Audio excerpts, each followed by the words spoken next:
I'm the strongest. This is part 3 of the Wild Wild West from Geronimo Stilton.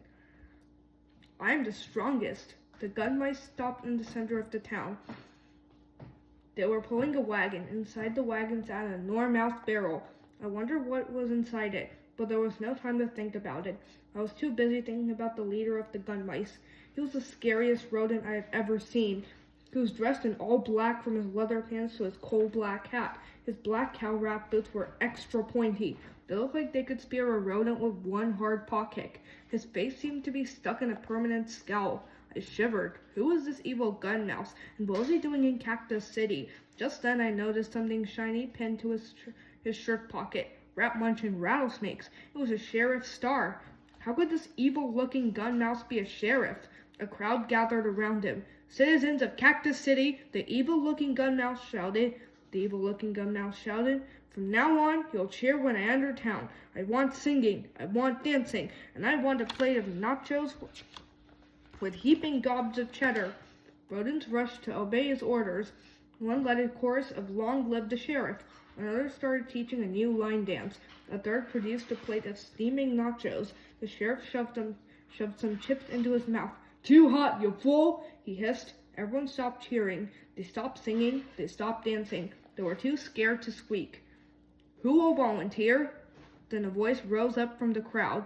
It was the old lady teacher, Miss Firmfur. "Citizens of Cactus City, you should be ashamed of yourselves," she cried, waving her cane in the air. "This gun mouse is just a big old bully. Who will stand up to him? I need a strong volunteer to step forward." Suddenly, someone pushed me from behind. I should have known. It was my cousin Trap. "Don't push me. I can't stand it when you push me," I screeched. Meanwhile, the teacher watched me with an approving eye. "Well done, stranger. I knew you were courageous. You are strong. Yes, you are very strong," she said. The crowd repeated. "The stranger is strong. He is very strong." I turned pale. "But I am not strong, and I am not courageous either," I tried to explain. No one was listening. "Come on, Fraidy Mouse. Don't embarrass the Stilton family," Thea ordered. I felt faint. I thought family was supposed to stick by you, but my family was trying to get me killed. The gun mouse approached me. He took off his sunglasses and stuck his face close to mine. His eyes were as green as a killer cobra's. My head began to pound. Oh, how did I get myself into such a mess? "What's your name, stranger?" the gun mouse asked. I told him it wasn't easy. My teeth were chattering so hard I felt like I was squeaking another language. "My name is Wicked Whiskers," the gun mouse snarled, "and I'm going to make you sorry if you ever came to Cactus City." I gulped. I was already sorry. I was so sorry I wanted to break into sobs like a baby mouselet, but how could I? The citizens of Cactus City were counting on me. "I challenge you to a rodeo match at my ranch. Whoever can ride and tame Bessie wins," the gun mouse declared. "If you win, I'll leave Cactus City forever." I looked around me. The rodents of Cactus City were staring at me, worried. I was their last hope. I had no choice. I accepted the challenge. After all, I told myself, how bad could an animal named Bessie be? Together we can do anything. Wicked Whiskers held his paw in the air. The evil gun mice jumped back onto their horses. "See you at the ranch," Wicked sneered at me. Then he left at a gallop. I was scared. I didn't know anything about rodeos. I'm a city mouse. The last time I rode a horse was on the mousy go-round of the Blue Cheese County Carnival. I was dizzy for a week afterward. I hung my head. Just then, someone tapped my shoulder. It was Mick Muscle Mouse. "Don't worry, stranger. I'll help you," he said. "Your courage is contagious." All the citizens of Cactus City clapped. "Your courage is contagious," they cheered. I smiled. I didn't tell anyone I really was a fraidy mouse.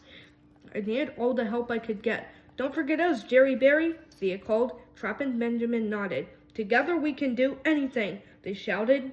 I was feeling a lot better. I was happy my family was behind me. They really can be great when they want to be. Now if I could just get my sister to stop calling me Jerry Berry.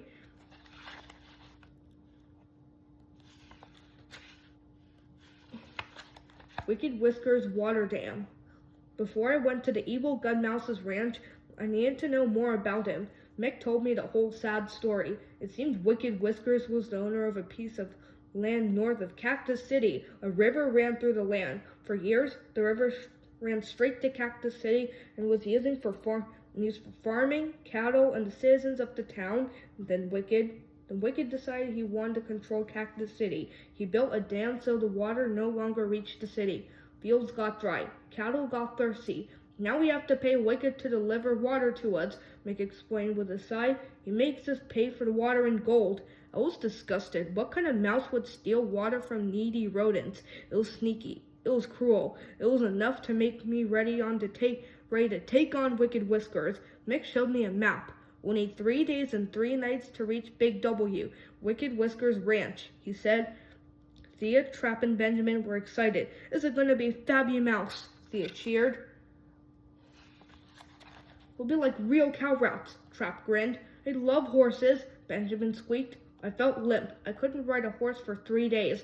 I didn't even know how. Because before I could protest, Mick threw me on a horse. It took off at a gallop. I hung on for dear life. 1 minute, I was hanging upside down from the saddle. The next minute, I was facing the horse's tail. The crowd watched me go. Look at this stranger. He's a regular gymnast. I heard one mouse cry. I never seen anything like it, another added. He's better than a circus acrobat, someone else squeaked. I tried not to sob hysterically. I didn't want to get upset the good rodents of Cactus City. Steams, snakes, and scorpions. We galloped for hours and hours under the sun. We passed by the Grand Canyon. I stopped at the edge and looked below. Have you ever been to the Grand Canyon? It is unbelievable. I always thought the canyon was formed by very high mountains, but it is not. It grew cold as night fell. I couldn't stop shivering. We decided to rest.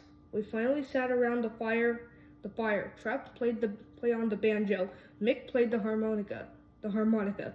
Then we all sang "Oh Susanna." I have to admit, it was a lot of fun.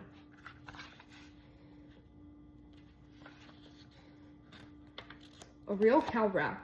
That night, I fell asleep next to my friends. I was wrapped in a warm blanket with my head resting on my saddle. Before I drifted off, I gazed up into the sky. Thousands and thousands of stars kept watch over me. It was an amazing sight. In the morning, I nibbled on a tasty breakfast, a stack of yummy cheddar pancakes, bacon, an egg, and 2 slices of American cheese toast. It was whisker-looking good. I was feeling great. I always do when my belly is full of cheese. Plus, I was getting used to being on a horse. Mick taught me how to use a lasso. He explained why a horse needs shoes, when to brush it, and how to feed it. I galloped across the plains with the wind whipping through my whiskers. Cheesecake. I was having fun. I felt like a real cow rat. Yes, I, Geronimo, Scaredy Mouse Stilton, was beginning to really like the wild, wild west.